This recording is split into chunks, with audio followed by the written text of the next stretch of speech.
제가 이 사건을 한번 살펴보죠. 홈즈가 자리에서 일어나며 말했습니다. 분명 확실한 결론에 도달할 수 있을 겁니다. 이제 이 일은 저에게 맡기시고 선생께서는 더 이상 마음 쓰지 마세요. 무엇보다도 호스머 엔젤 씨가 선생의 삶에서 사라진 것처럼 기억 속에서도 그를 지워버리도록 노력하십시오. 그럼 제가 그를 다시는 보지 못할 거라고 생각하시나요? 안타깝게도 그렇습니다. 그럼 그에게 대체 무슨 일이 생긴 거죠? 그 질문은 저에게 맡겨두십시오. 그의 정확한 인상착의와 선생께서 건네주실 수 있는 편지들이 필요합니다. 지난주 토요일 신문에 광고를 냈어요. 그녀가 말했습니다. 여기 신문 스크랩이랑 그이가 보낸 편지 4통이에요. 감사합니다.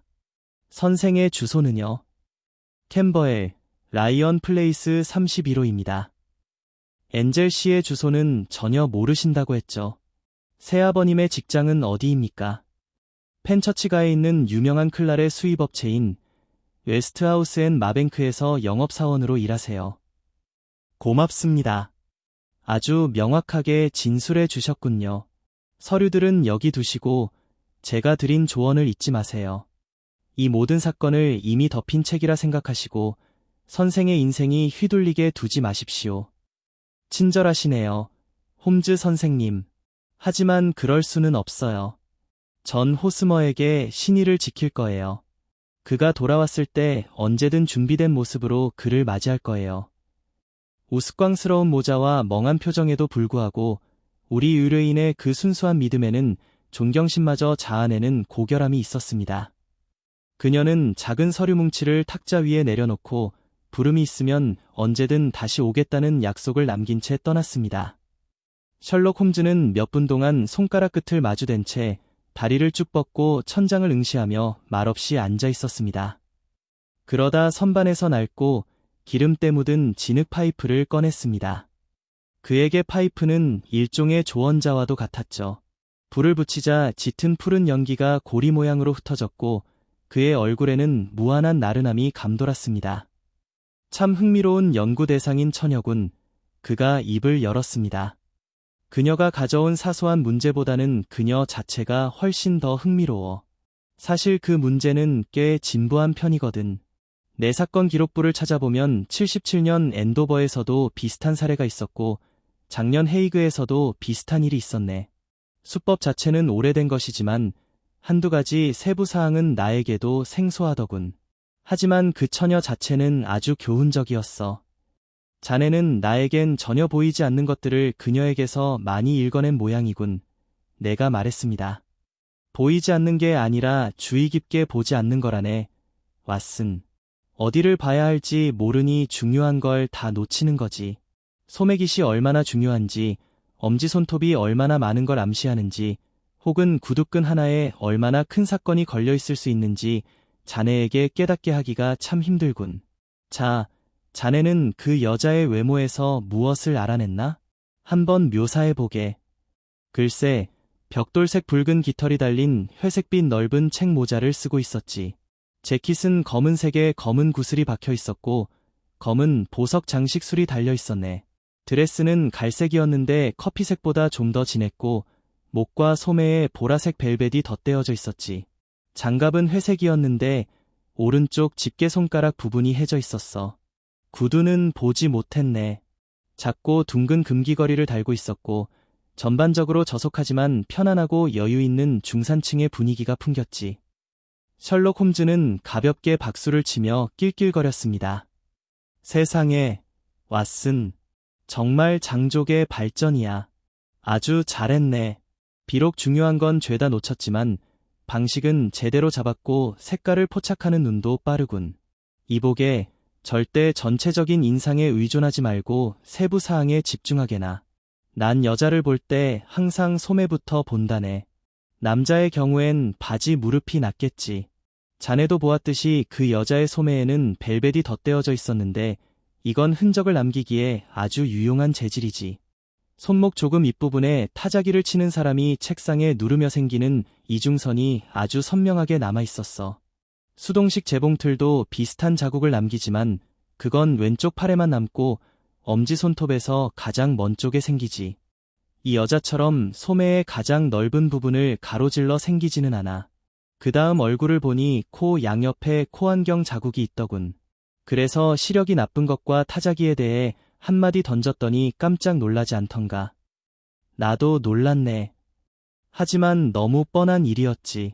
그 다음 아래를 내려다보고는 아주 흥미로운 사실을 발견했네. 그녀가 신고 있는 구두가 얼핏 비슷해 보이지만 사실은 짝짝이었다는 점이지.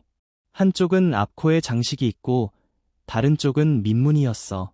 게다가 한쪽은 5개 단추 중 아래쪽 2개만 채워져 있었고 다른 쪽은 첫 번째, 세 번째, 5번째 단추만 채워져 있었지. 평소에 단정한 옷차림을 하는 숙녀가 짝짝이 구두를 신고 단추도 제대로 못 채운 채 집을 나섰다면 아주 급하게 서둘러 나왔다는 결론을 내리는 건 그리 어려운 추리가 아니지 않겠나. 그 밖에 또 뭐가 있었나. 친구의 날카로운 추리에 늘 그렇듯 깊은 흥미를 느끼며 내가 물었습니다. 집을 나서기 전 옷을 다 챙겨 입은 상태에서 짧은 글을 썼다는 사실도 알아냈지.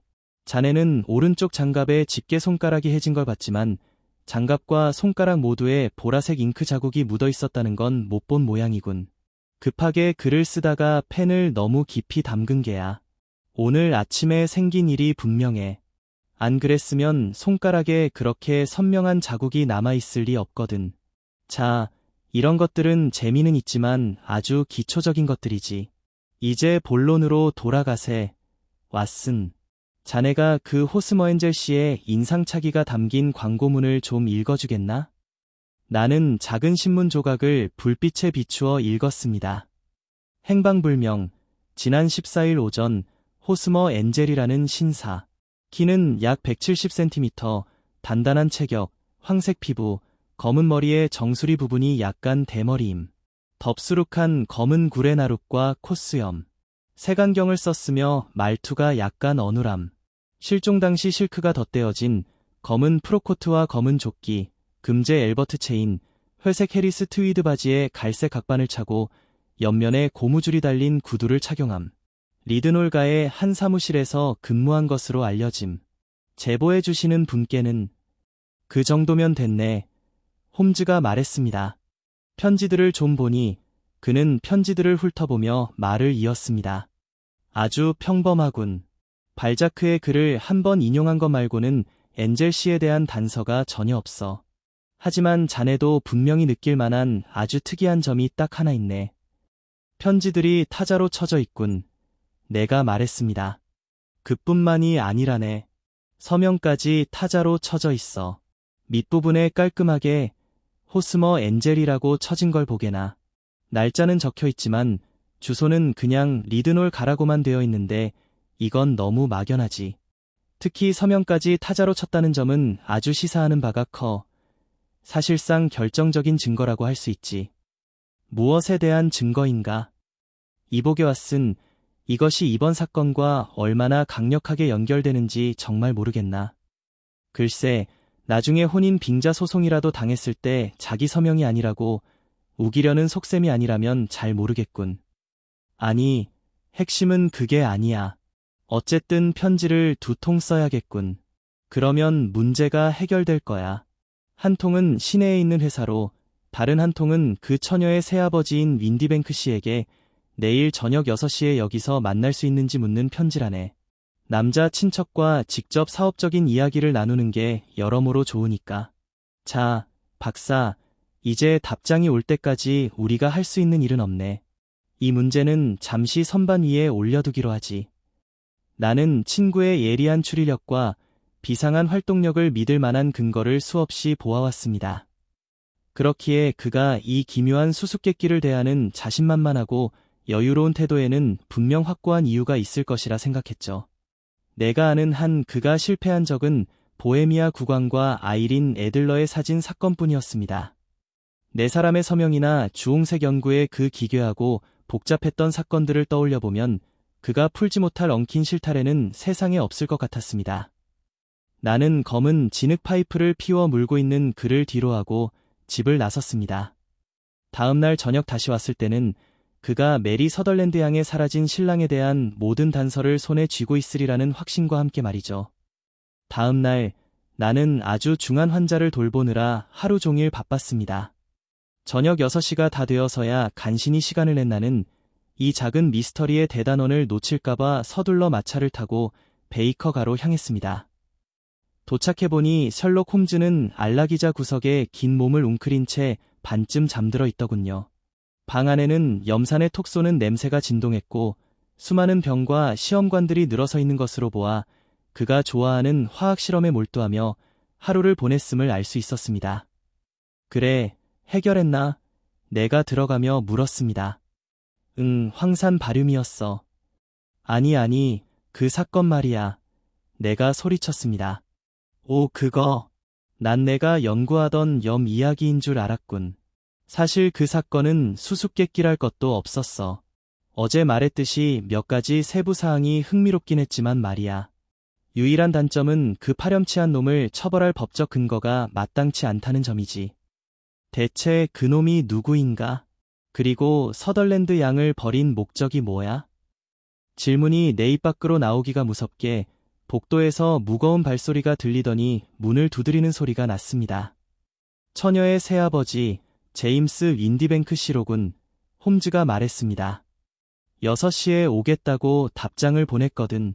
들어오세요. 방 안으로 들어온 남자는 30살쯤 되어 보이는 단단한 체구의 중간 키 남성이었습니다.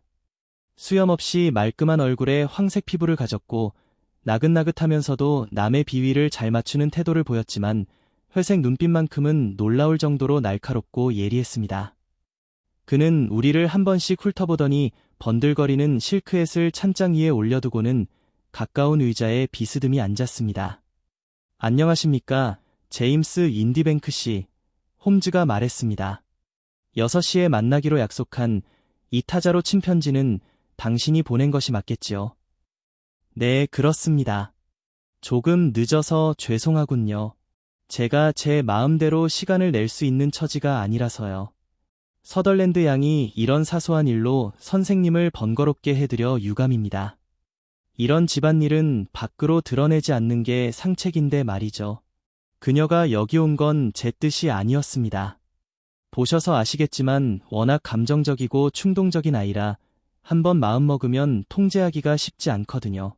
선생님은 공식 경찰이 아니니 그나마 다행입니다만 이런 집안의 불행이 소문나는 건 유쾌한 일이 아니죠.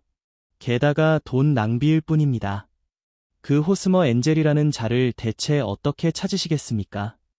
반대로 홈즈가 차분하게 말했습니다. 저는 제가 호스머 엔젤 씨를 찾아낼 수 있다고 확신할 만한 충분한 근거를 가지고 있습니다. 윈디뱅크 씨는 소스라치게 놀라며 들고 있던 장갑을 떨어뜨렸습니다.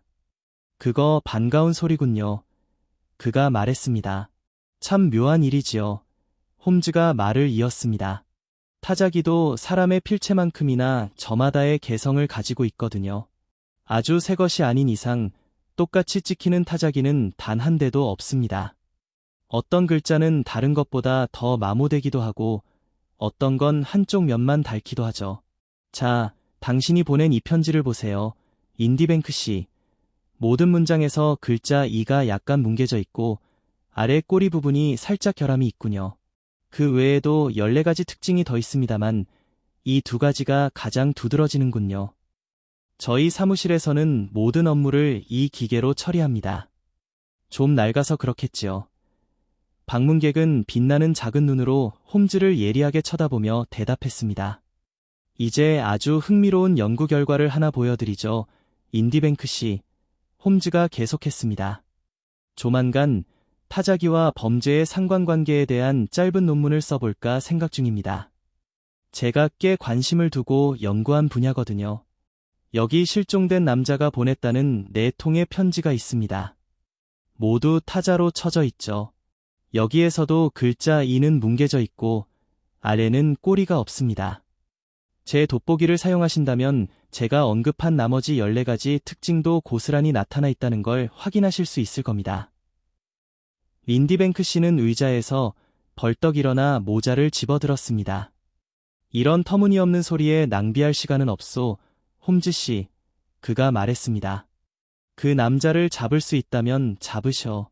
그러고 나서 나한테 알려달란 말이오. 물론이죠. 홈즈가 성큼성큼 걸어가 문을 잠그며 말했습니다. 그럼 지금 알려드리죠. 내가 그놈을 잡았다고. 뭐라고? 어디서? 인디뱅크 씨는 입술까지 하얗게 질린 채 마치 덫에 걸린 쥐처럼 주위를 두리번거리며 소리쳤습니다. 오, 시침이 떼도 소용없습니다. 정말로요. 홈즈가 나긋나긋하게 말했습니다. 도망갈 구멍은 없습니다. 인디뱅크 씨, 사건은 너무나 투명하게 들여다보이는데 제가 이런 단순한 문제를 풀 수 없을 거라 생각하셨다니 저를 너무 과소평가하셨군요. 그렇지. 자, 이제 앉아서 차근차근 이야기해 봅시다. 방문객은 창백해진 얼굴로 이마에 땀방울을 맺은 채 의자에 무너지듯 앉았습니다. 이건 법적으로 처벌할 수 있는 일이 아니오. 그가 더듬거렸습니다. 안타깝게도 저 역시 그렇게 생각합니다. 하지만 인디뱅크 씨, 우리끼리 하는 말이지만 이건 내가 봐온 그 어떤 사건보다도 비열하고 이기적이고 냉혹하며 치졸한 수작입니다. 자, 이제 사건의 흐름을 짚어볼 테니 틀린 부분이 있으면 반박해 보시죠. 그 남자는 완전히 짓눌린 사람처럼 머리를 가슴에 묻고 의자에 웅크리고 앉았습니다. 홈즈는 벽난로 선반 모서리에 발을 올리고 주머니에 손을 넣은 채 의자에 기대어 우리보다는 마치 자기 자신에게 들려주듯 말을 시작했습니다. 그 남자는 돈을 노리고 자기보다 훨씬 나이가 많은 여자와 결혼했지. 그가 말했습니다. 그리고 외부딸이 함께 사는 동안 그녀의 돈을 마음껏 썼어. 그들의 형편에 100파운드라는 돈은 꽤 큰 액수였고 그걸 잃는다면 생활에 타격이 컸을 거야. 지킬 가치가 충분했지. 딸은 성격이 좋고 상냥한 데다 마음씨까지 따뜻했어. 준수한 외모와 고정 수입까지 있으니 그녀가 오래도록 독신으로 남지 않을 거라는 건 누가 봐도 뻔한 일이었지. 그녀의 결혼은 곧 연간 100파운드의 손실을 의미했어. 그래서 새아버지는 방에 공작을 펼치지. 딸을 집에만 가둬두고 또래들과 어울리지 못하게 하는 뻔한 수법이었어. 하지만 곧 그것만으론 한계가 있다는 걸 깨닫게 돼. 딸은 고분고분하지 않았고 자신의 권리를 주장하며 결국 무도회에 가겠다고 선언했지. 그러자 이 똑똑한 새아버지는 어떤 아이디어를 냈을까? 그 머리는 칭찬할 만하지만 심보는 고약하기 짝이 없는 계획이었어. 아내의 묵인과 도움을 받아 변장을 한 거야. 예리한 눈은 색안경으로 가리고 콧수염과 덥수룩한 구레나루드로 얼굴을 가렸어. 맑은 목소리는 속삭이는 듯한 말투로 변조했지. 딸의 시력이 나쁘다는 점을 이용해 철저히 보안을 유지하며 호스머 엔젤이라는 인물로 나타난 거야. 직접 사랑을 고백함으로써 다른 구혼자들을 차단해버린 거지. 처음엔 그냥 장난이었소. 방문객이 신음하듯 말했습니다. 그 애가 그렇게 깊이 빠질 줄은 몰랐단 말이오. 그랬겠지. 어쨌든 그 처녀는 완전히 빠져버렸고 새아버지가 프랑스에 있다고 철석같이 믿었기에 배신당했다는 의심은 단 한순간도 하지 않았어. 그녀는 그 신사의 구애에 우쭐해졌고 어머니가 옆에서 부추기는 찬사 덕분에 그 효과는 배가 되었지. 그 후 엔젤 씨는 집으로 찾아오기 시작했어. 연극이 효과를 보려면 갈 때까지 가야 했으니까. 만남이 이어지고 약혼까지 하게 되면서 딸의 마음은 이제 다른 누구에게도 향할 수 없게 묶여버렸어. 하지만 이 기만극을 영원히 지속할 수는 없었지. 매번 프랑스로 출장 가는 척하는 것도 번거로운 일이었거든. 그래서 선택한 방법이 아주 극적인 방식으로 관계를 끝내서 처녀의 마음에 영구적인 상처를 남기고 당분간은 그 어떤 구혼자도 쳐다보지 못하게 만드는 거였어. 성경 위에 대고 지킨 신의의 맹세, 결혼식 당일 아침에 무슨 일이 생길지 모른다는 암시들이 다 그래서 나온 거지. 제임스 윈디뱅크는 메리 양이 호스머 엔젤에게 묶여서 그의 생사를 모른 채 앞으로 10년 동안은 다른 남자의 말을 듣지 않기를 바랐던 거야. 그는 그녀를 교회문 앞까지 데려다 주었어.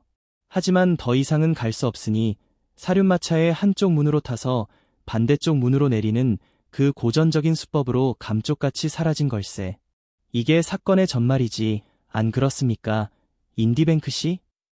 홈즈가 말을 이어가는 동안 방문객은 어느 정도 평정을 되찾은 듯했습니다. 그는 이제 창백한 얼굴에 차가운 비웃음을 띠며 자리에서 일어났습니다. 그럴 수도 있고 아닐 수도 있겠지, 홈즈 씨. 그가 말했습니다. 하지만 당신이 그렇게 똑똑하다면 지금 법을 어기고 있는 건 내가 아니라 당신이라는 것쯤은 알아야 할 텐데. 난 처음부터 법적으로 처벌받을 일은 하지 않았소. 하지만 당신이 저 문을 계속 잠가둔다면 폭행과 불법 감금죄로 고소당할 수 있다는 걸 명심하시오.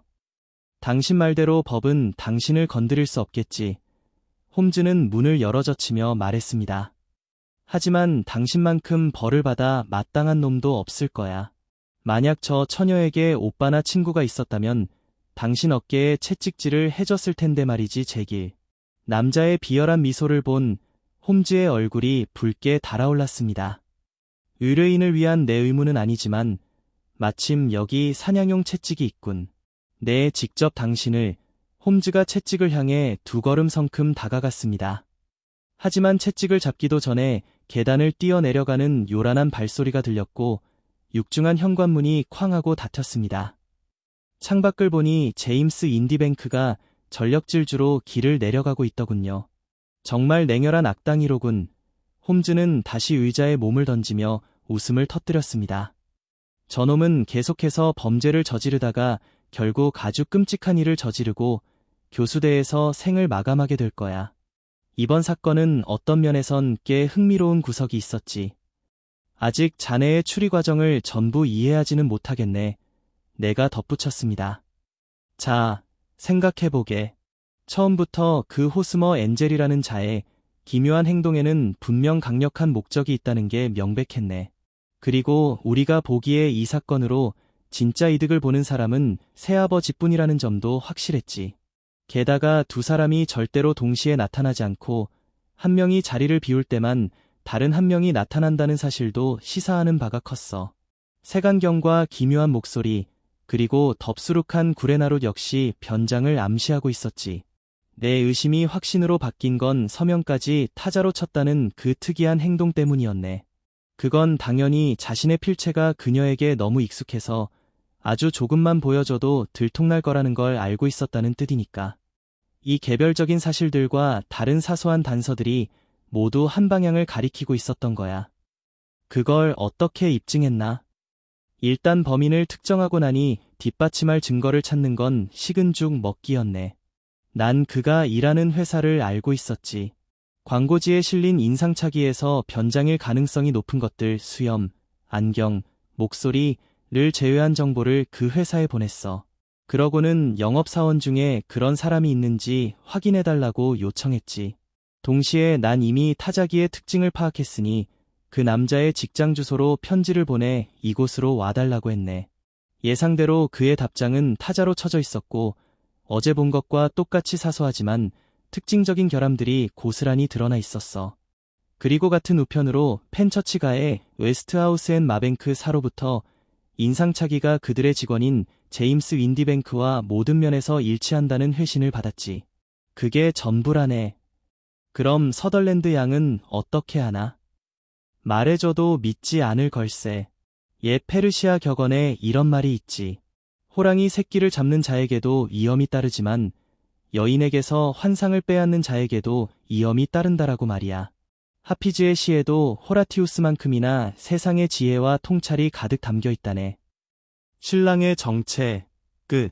들어주셔서 감사합니다. 항상 건강하시고 행복하시고 구독해주시길 기원하고 또 기원합니다.